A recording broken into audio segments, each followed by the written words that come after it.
what's up guys, it's Lucas and you're watching Fine Tuning. Okay, 1 second, before we get into this any further, if you are a die-hard Epiphone loyalist and in your mind, Epiphone can do absolutely no wrong and they make the best guitars in the world and they're better than Gibsons, etc., etc., then just don't even watch this. So back in 2018, not long after I got my first Greco Les Paul copy from Japan, I did a video where I compared that guitar to my Gibson Les Paul that I had at the time, a Gibson Les Paul Traditional from 2018, because my whole point was that you could buy one of these Greco guitars for about the price of an Epiphone, and I thought it was a better guitar than an Epiphone, and so I wanted to be like, hey, here's something you could check out instead of an Epiphone. As many people pointed out, and rightfully so, that's kind of a flawed test because the guitar that I was using did not have the stock pickups, and I wasn't actually comparing it to an Epiphone, I was comparing it to a Gibson, so I was kind of setting the bar higher in my mind, but anyway, point taken. So today what we're going to do is compare this. This is a 1976 Greco EG700, so this is, again, the Les Paul copy from Japan, but this guitar is completely stock other than I have put strap locks on it. And back there on the wall, I have what I think is a pretty good representation of what Epiphone is doing nowadays, which is a 2020 Epiphone Les Paul Standard 50s model. You may have seen that I did a video on that already and it had some fret problems when I got it, but we're gonna just discount that and assume that you got an Epiphone out of the box with no fret problems and it was perfect the way it showed up. Truthfully, I have not A-B'd these two guitars, but this is one of the things that you guys have asked me like 1,000 times to do, is to compare a Greco to an Epiphone. Signal chain wise, because someone's going to ask, I am running into my Line 6 Helix, but rather than going direct in, I am running my Helix out of the 1/4 inch outputs into this Palmer power amp back here, and then that is powering two Mesa 1x12 cabinets with EV12L speakers in them, and I have them mic'd up with SM57s. Let's get started.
Alright, so let's talk turkey.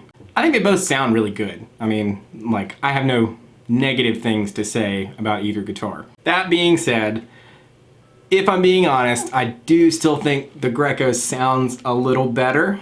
Something about the pickups is a little like, I don't know, more present. It's just like more immediate. It just feels better. Playability wise, now that the frets are fixed on this guitar plays excellent.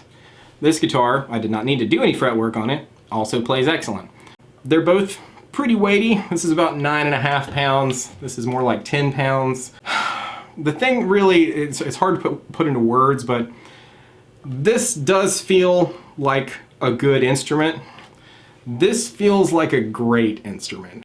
Is my opinion still the same? Would I choose... Hang on. I'm in the middle of recording a video. You want to say hi to my YouTube viewers? Hello! Okay, tell me that you love me in front of everybody. That you love me in front of everybody. Thank you!